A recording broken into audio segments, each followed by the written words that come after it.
एकदम शकल तो बाबा साहब जैसा एकदम मैच करता है। देखो, ये कुदरत का मुझे देन है। तो बाबा साहब ने देशवासियों को वोट करने का अधिकार दिया, तो मैं लोगों का आज जो वोट चोरी हो रही उसको बचाने के लिए मैं यात्रा में आया हूँ। 140 करोड़ जनता को मैं यहाँ से एक अपील करता हूँ, अगर देश के लोकतंत्र को बचाना होगा, देश को बचाना होगा, देश के आपके अधिकार को बचाना होगा, तो आपको राहुल गांधी के साथ खड़ा रहना पड़ेगा। बाबा साहब हमेशा कोट पैंट में रहते थे, सेम उसी ड्रेस में कोट पैंट में दिख रहे हैं, हाथों में भारत का संविधान लिए हुए हैं, एकदम सेम टू सेम शकल में एकदम हम शकल बाबा साहब के जैसा दिख रहे हैं। और नमस्कार, मैं धर्मेंद्र कुमार, आप देख रहे हैं रनआउट न्यूज। अभी हम मौजूद दिल्ली के रामलीला मैदान में हैं। इसी में एक हमारे साथ जो मिले हैं संविधान रचयिता बाबा साहब डॉक्टर भीमराव अंबेडकर जी का हम शकल में दिख रहे हैं। इनसे हम जानने का प्रयास करेंगे कहाँ से हैं, क्या करते हैं। क्या नाम है सर? मैं डॉक्टर सुरेश गवई हूँ, मैं मुंबई से आया हूँ। वोट चोर गद्दी चोर नारे के लिए मैं यहाँ समर्थन देने को आया हूँ। आपकी एकदम शकल तो बाबा साहब जैसा एकदम मैच करता है। देखो, ये कुदरत का मुझे देन है। तो बाबा साहब ने देशवासियों को वोट करने का अधिकार दिया, तो मैं लोगों का आज जो वोट चोरी हो रही उसको बचाने के लिए मैं यात्रा में आया हूँ। और यात्रा के बाद में जो आज ये तुम्हारा आज सम्मेलन भरा है, उसमें मैं आया हूँ। मैं यहाँ से पूरे भारतवासियों को, जो 140 करोड़ जनता को मैं यहाँ से एक अपील करता हूँ, अगर देश के लोकतंत्र को बचाना होगा, देश को बचाना होगा, देश के आपके अधिकार को बचाना होगा, तो आपको राहुल गांधी के साथ खड़ा रहना पड़ेगा। क्योंकि राहुल गांधी में जो ताकत है, वो हिम्मत है, और जो है वो करने का जो उनका जो मकसद है, उस सच्चाई में लोकतंत्र को बचाने का मकसद है। ताकि लोकतंत्र बचेगा तो देशवासी बचेंगे, नहीं तो आज के देश में बीजेपी वाले, आरएसएस वाले देश को लूट रहे हैं और देश को बर्बाद कर रहे हैं। ऐसे पूरे दलित मुस्लिम, दलित ओबीसी समाज को मैं ऐसे अपील करता हूँ।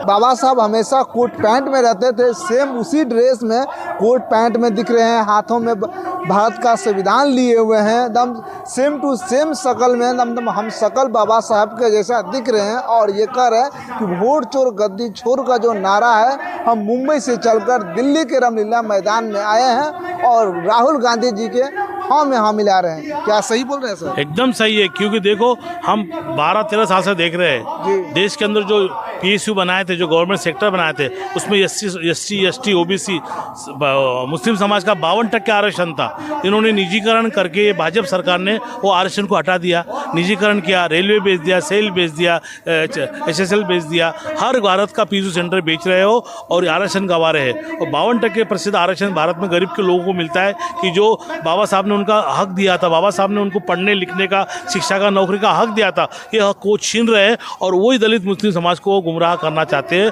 और गुलाम बनाना चाहते हैं। इसीलिए मैं राहुल गांधी साथ में खड़ा हूँ कि वो बात करते हिस्सेदारी की, वो बात करते नौकरियों की, वो बात करते बेरोजगारी की, वो बात करते शिक्षा की, वो बात करते मजबूर लोगों के लिए सक्षम बनाने की। इसीलिए उनके अंदर वो सच्चाई दिख रही है कि राहुल गांधी के पहले राजीव गांधी थे, राजीव गांधी इंदिरा गांधी थी, इंदिरा गांधी के पहले जवाहरलाल नेहरू थे। उस जमाने में उन्होंने दलित लोगों को 0.3% मतदान दिया था, मतदान कर 0.3 आरक्षण दिया था। उसके बाद में यहाँ के देश के 7 करोड़ लोग थे उस जमाने में आरक्षण लेने वाले। आज 33 करोड़ लोग आरक्षण लेके पूरे भारतवर्ष के अंदर कांग्रेस के ज़माने में उन्हें आरक्षण लिया था।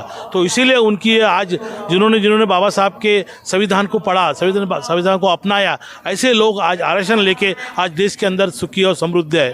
और जिस लोगों ने बाबा साहब को नहीं माना, जिस लोगों ने पाखंडवाद के पीछे माना, पाखंडवाद को माना, मनुस्मृति को माना, वो लोग 33 कोटि हजार लोग आज पिछड़े पड़े हैं। उनको भी राहुल गांधी आरक्षण देने की बात कर रहा है, क्योंकि देश के अंदर 90% लोग SC, ST, OBC मुस्लिम समाज के हैं। तो ये सब देशवासियों को मैं मेरे जो देख रहे होंगे, मेरी अपील करता हूँ कि अगर आप आज नहीं जागोगे तो आने वाले दिन आपके बच्चे गुलाम बनेंगे, आपका गुलामी में दिन जाएगा, आपका शिक्षा जाएगा, शौच जाएगा, नौकरी जाएंगी, देश बेचा जाएगा और देश के अंदर फिर काले अंग्रेज आएंगे। इसलिए मैं राहुल गांधी की इस यात्रा में आया हूँ।